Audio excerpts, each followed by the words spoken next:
नमस्कार, आदाब। विरासत टीवी पर आज हमारे साथ शिवसेना के युवा नेता सलमान हाशमी साहब मौजूद हैं। मीरा भाईंदर की बहुत सारी समस्याएं हैं, हम उनके सामने रखेंगे और जानेंगे उनका हल। सलमान साहब, बहुत बहुत स्वागत है हमारे साथ बात करने के लिए। धन्यवाद। मीरा भाईंदर के अंदर जिस प्रकार की समस्याएं चल रही हैं लॉकडाउन से लेकर अब तक की, इसका भविष्य क्या हो सकता है?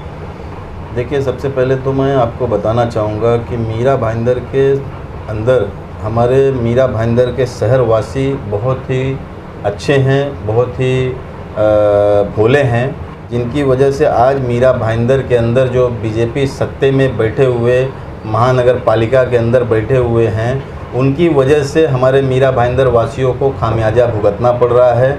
और सत्ताधारी जो बैठे हुए हैं सत्ते में, उनका ख्याल मीरा भाईंदर वासियों के ऊपर नहीं जा पा रहा है। इसका मतलब यह हुआ कि आप सीधे सीधे ये कहना चाहते हैं कि जो भाजपा महानगर पालिका के अंदर बैठी है, उनकी वजह से लोगों को समस्याओं को सामना करना पड़ रहा है। तो आप देख रहे हैं कि मनपा में आज बीजेपी सत्ता में बैठी हुई है, लेकिन आज क्षेत्र में चले जाइए या गली कुपचे में चले जाइए या कहीं भी चले जाइए मीरा भाईंदर के अंदर, तो आपको रोड से लेके, गटर से लेके, वाटर से लेके, मीटर से लेके हर चीज़ की समस्या आपको हर जगह पे दिखेगी। अच्छा, एक बात बताइए, अगर महापालिका के अंदर बीजेपी के अलावा अगर शिवसेना की सत्ता होती तो क्या करते? देखिए, मैं आपको बताना चाहूँगा कि आज मीरा भाईंदर महानगर पालिका में बीजेपी सत्ता में है, फिर भी शिवसेना रोड पे उतर के लोगों की समस्या को समाधान करके दे रही है। कल अगर हमारी सत्ता, शिवसेना की सरकार वहाँ पे बैठती है, बनती है, सत्ता बनती है, तो हमें खुशी होगी कि हम आज बगैर सत्ते में रहते हुए लोगों की समस्याओं को दूर कर रहे हैं। तो मुझे उनके समस्याओं को लेके मैं उस जगह पे खड़े होके खुद हमारे शिवसैनिक लोग जो है करेंगे, काम करेंगे, उस तरीके से करेंगे कि हमारे पास सत्ता होगी तो हमको जो है तकलीफ ही नहीं होगा किसी चीज़ को करने के लिए, सारी समस्या दूर होगी। तो अगर आपकी पार्टी महानगर पालिका में आती है, सत्ता आपकी पार्टी के हाथ में आती है, तो आप लोगों की समस्याओं को समाधान करेंगे। तो भाजपा की अगर सत्ता है, भाजपा के सत्ताधारी वहाँ बैठे हुए हैं, तो क्या उनके वोटर्स के लिए वो समस्याओं को समाधान नहीं करना चाहेंगे? देखिए, आज अगर उनको समाधान करना ही होता तो आज जिस तरीके से मनपा में बैठे हुए ठेकेदार या कमीशन खोर आज जिस तरीके से गुटबाजी बना के सत्ता चला रहे हैं, तो गुटबाजी जिस तरीके से चल रहा है तो उस पर जनता का ख्याल ही नहीं कर पा रहे हैं। वो तो कमीशन के लिए और आपस में ही भिड़ंत करके मतलब जो है जनता को गुमराह करके रखते हुए हैं। अच्छा, मीरा भाईंदर के अंदर राजनीति का एक नया आयाम देखने को मिल रहा है, अलग अलग तरीके से बातें हो रही हैं। आप किस तरह से देखते हैं राजनीति को? देखिए, मैं राजनीति को उस तरीके से देखता हूं जिस तरीके से आज जनता की समस्या जो भी है, बेगर सत्ते में, मनपा के बेगर सत्ते में रहते हुए जिस तरीके से हम हमारे सांसद या हमारे आमदार प्रताप जी सरनाइक के माध्यम से जिस तरीके से मीरा भाईंदर के अंदर हमारे जितने नगर सेवक हैं या फिर हमारे विभाग प्रमुख या शाखा प्रमुख जिस तरीके से अपने क्षेत्र में लोगों के अंदर घुस के काम कर रहे हैं, आप देख सकते हैं कि कोरोना महामारी काल में जिस तरीके से सत्ताधारी घर के अंदर बैठे हुए थे और हमारे सभी शिवसेना के कार्यकर्ता, विधायक, नगर सेवक, बाकी सारे कार्यकर्ता जिस तरीके से रोड पे उतर के लोगों की समस्याओं को समाधान किए, लोगों को यहाँ से जाने के लिए यूपी, बिहार या फिर गुजरात, महाराष्ट्र के बॉर्डर पे या किधर भी जाना, जिसको जिधर जाना रहता था,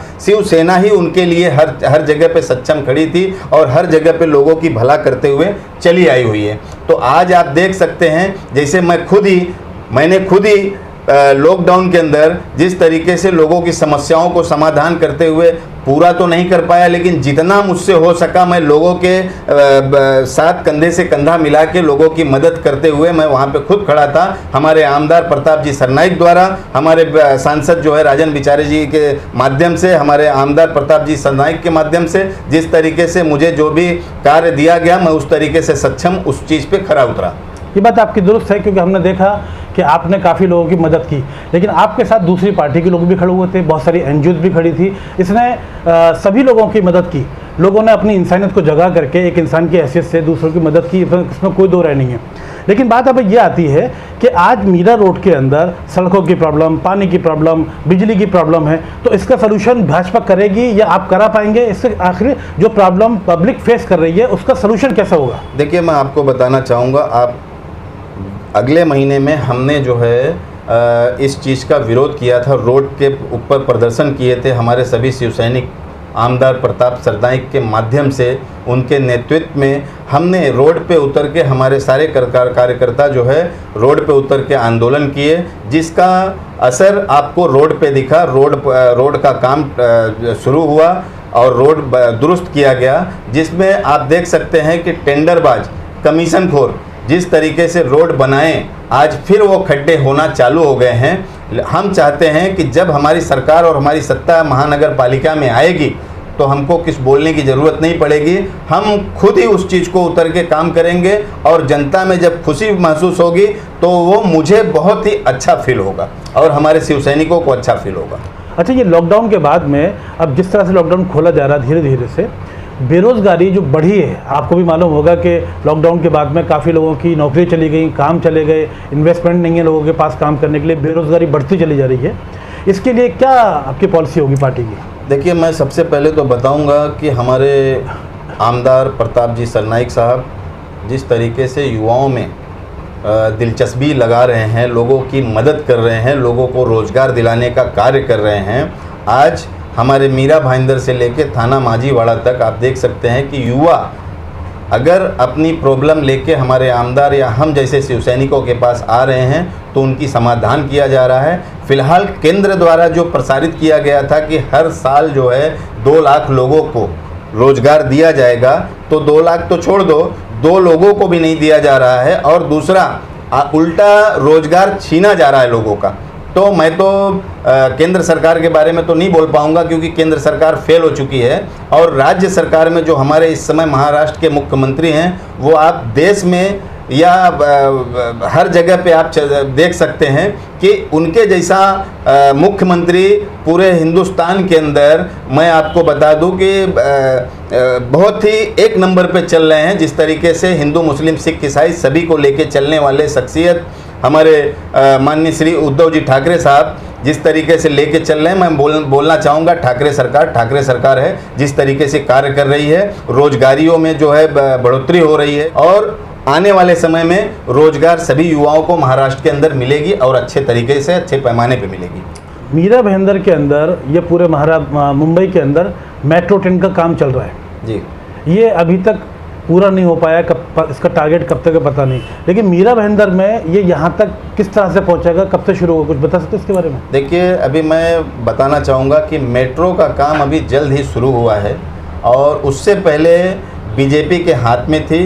बीजेपी के हाथ में 5 साल सरकार थी, लेकिन यहाँ की जो है मेट्रो का काम वो पूरा नहीं कर पाई और इलेक्शन आने के टाइम में उन्होंने हाव भाव दिखाया था कि मेट्रो का काम चालू हो रहा है, लेकिन वो काम बंद हो गया था।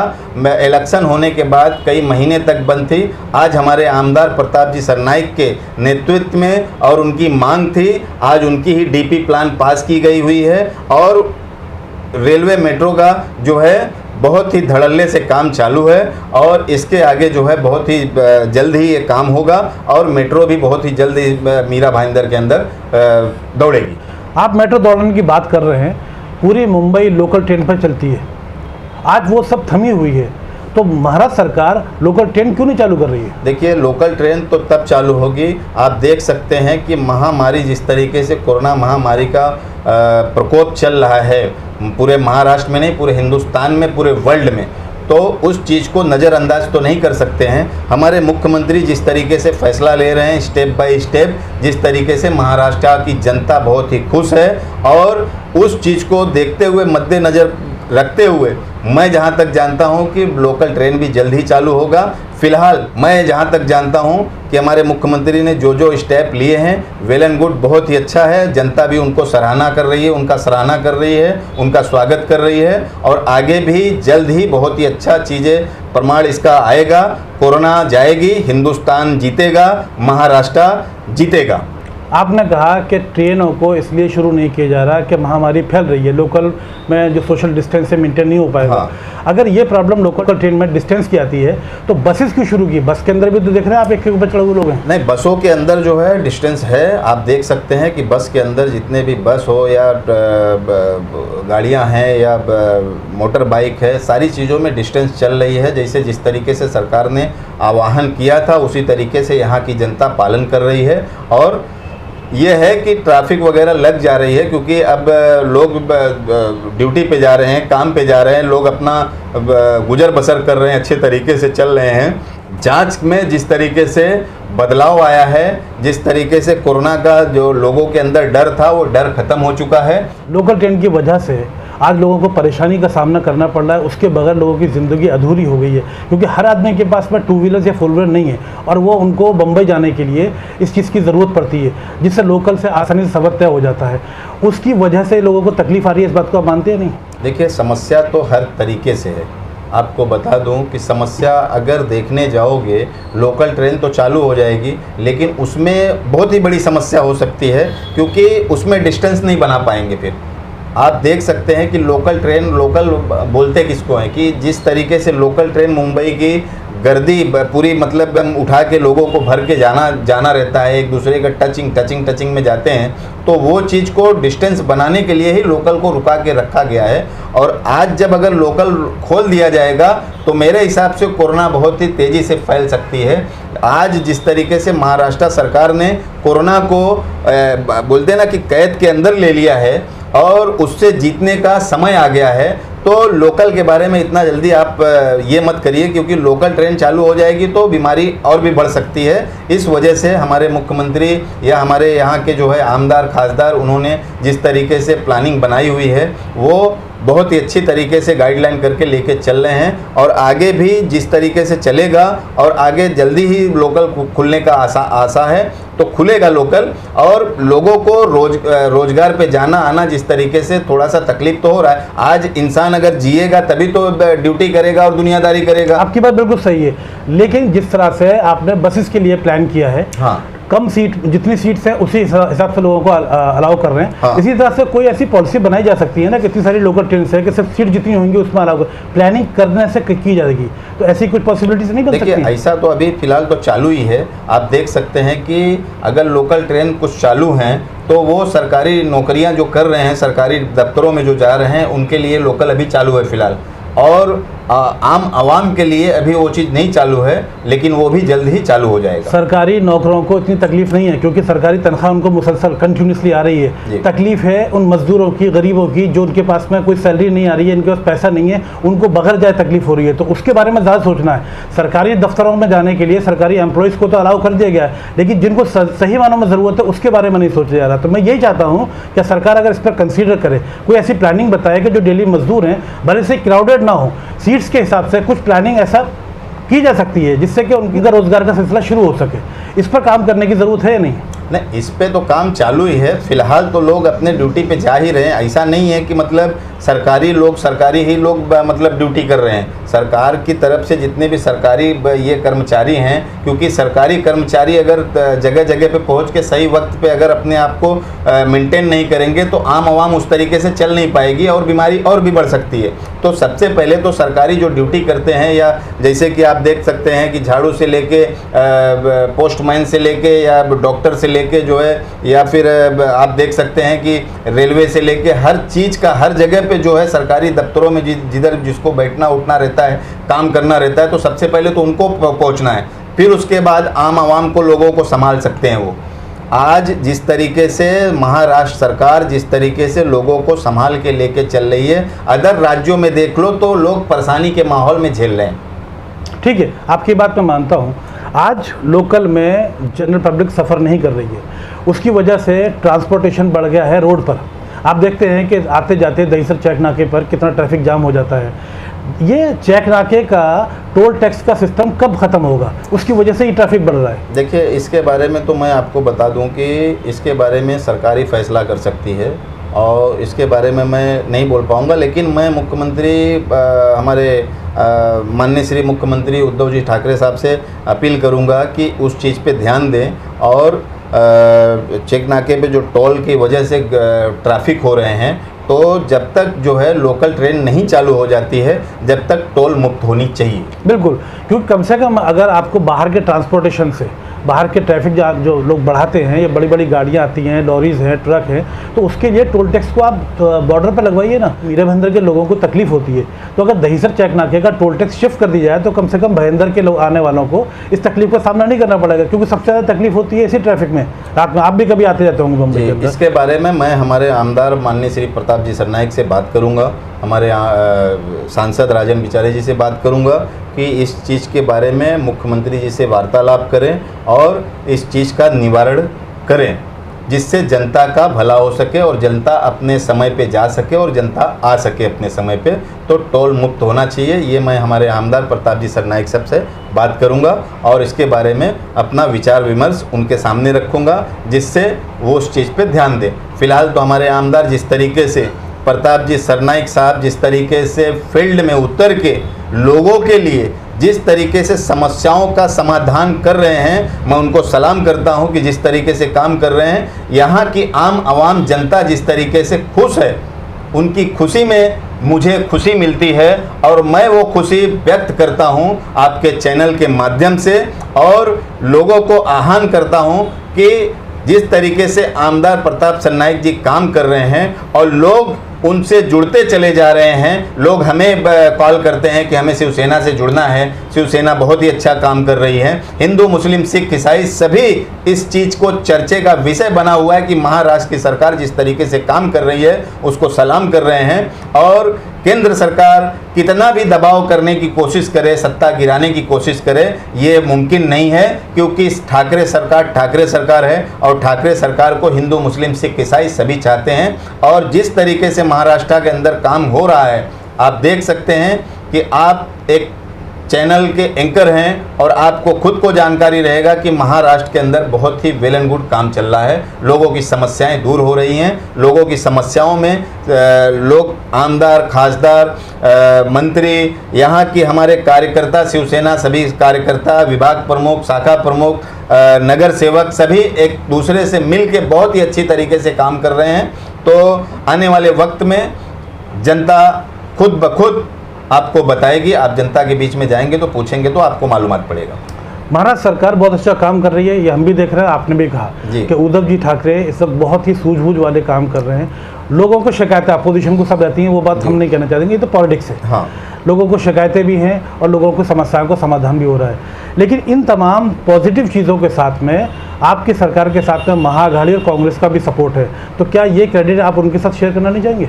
देखिए, सरकार महाअघाड़ी सरकार है और जब अगर उद्धव साहब मुख्यमंत्री हैं और आप जो है सरकार की आलोचना करेंगे तो उसमें सब आ जाते हैं, ऐसा नहीं कि खाली अकेले, सब उसमें आ जाते हैं। तो उसमें बोलने की ज़रूरत नहीं, जनता सब देख रही है, जनता सब जान रही है। आखिर में आप जनता से क्या कहना चाहेंगे मीरा भाईंदर की समस्याओं को लेकर के और इन प्रॉब्लम्स को किस तरह से सॉर्ट कर सकते हैं? महानगर पालिका के इश्यूज चल रहे हैं, लोगों को समस्याएं चल रही हैं। मैं बार बार आपसे रिपीट क्या करूंगा, आप सब जानते हैं कि बिजली, पानी, स्कूल की फ़ीस, स्कूल रीओपनिंग, इन सब चीज़ों के लिए आप जनता को क्या मैसेज देना चाहेंगे? देखिए, जनता को सारी चीज़ें भली भांति जानते हैं सभी जनता, यहाँ की मीरा भाईंदर या महाराष्ट्र के अंदर की सभी जनता जानते हैं कि स्कूल की जो समस्या है उसके लिए भी हमारी सरकार आवाज़ दी है और आवाज़ उठा रही है। और जहाँ तक कि बेरोज़गारी की बात है उसके लिए भी सारी समस्याएं दूर की जा रही है महाराष्ट्र के अंदर। और आप रोड हो गया या गटर हो गया, पानी की कटौती के लिए अभी आप देख सकते हैं कि हमारे आमदार ने मंत्री जी से मुलाकात करके जो है पानी की समस्या के बारे में बताई, अवगत कराई और उसके बाद उन्होंने आश्वासन दिया कि मीरा भाईंदर की पानी की कटौती नहीं होगी। तो उसके लिए मैं धन्यवाद देता हूं हमारे आमदार साहब को। और उसके बाद आप देख सकते हैं कि रोड की समस्या थी तो रोड की समस्या दूर कराई गई। अभी कहीं कहीं पे रोड का काम चालू है, जो बारिश की वजह से थोड़ा सा रुका हुआ था, वो भी काम परफेक्ट होगा। और जहां तक कि बात रही टेंडर की और रोड के खड्डा भरपाई की, तो अगर जहां पे रोड पे खड्डे भर रहे हैं और उसके बाद भी बावजूद भी अगर खड्डे होते हैं तो उसके लिए शिवसेना खड़ी होएगी और फिर से दुरुस्तीकरण करा के लेगी। रही बात बिजली की, तो बिजली की समस्या आप देख सकते हैं कि शिवसेना से यहाँ के नगर सेवक तारा घरत, हमारी तारा घरत मैडम हैं, उन्होंने उनके लड़के जो है हमारे शिवसेना के कार्यकर्ता हैं, उन्होंने पूरे मीरा भाईंदर का जायज़ा लिया और उसका शिकायत हमारे आमदार से किया, आयुक्त से किया, जिसकी वजह से हमारे आमदार ने उसकी मीटिंग ली और उसके बाद वो उसका जो है उन्होंने मीरा भाईंदर के कर्मचारी या हमारे आयुक्त साहब इस समय जिस तरीके से बैठक लेने के बाद उन्होंने निर्णय दिया है कि 2-3 दिन के अंदर में यहाँ की जितनी भी लाइट व्यवस्था है वो दुरुस्त कर दी जाएगी। और उसके बाद आप देख सकते हैं कि मीरा भाईंदर के रहवासी बहुत ही खुश हैं और आगे भी बहुत उनको खुशी मिलेगी। जो जिस तरीके से हमारे आमदार, खासदार या हमारे आप सरकार को देख लीजिए, महाराष्ट्र सरकार को तो बहुत ही अच्छा काम कर रही है। आने वाले समय में और भी अच्छा काम होगा और मैं दुआ करता हूँ अल्लाह ताला से और गॉड से, जीसस से, वाहेगुरु से कि ये बीमारी जल्द से जल्द हमारे हिंदुस्तान से ख़त्म होवे, महाराष्ट्र से ख़त्म होवे। हिंदुस्तान जीतेगा, कोरोना हारेगा। बहुत बहुत शुक्रिया हमसे बात करने के लिए। तो ये थे सलमान साहब के सामने हमने बहुत सारी समस्या रखी और उसके बारे में उनका निवारण करने का रास्ता बताया और उन्होंने कहा कि कुछ अपील भी करेंगे जिससे कि जनता की समस्याएँ सरकार तक पहुँचे और उसका निवारण हो सके। आप हमारे चैनल को लाइक और सब्सक्राइब करना ना भूलें। आप देख रहे हैं विरासत टीवी, आपकी पसंद देखते रहिए। Thank you so much.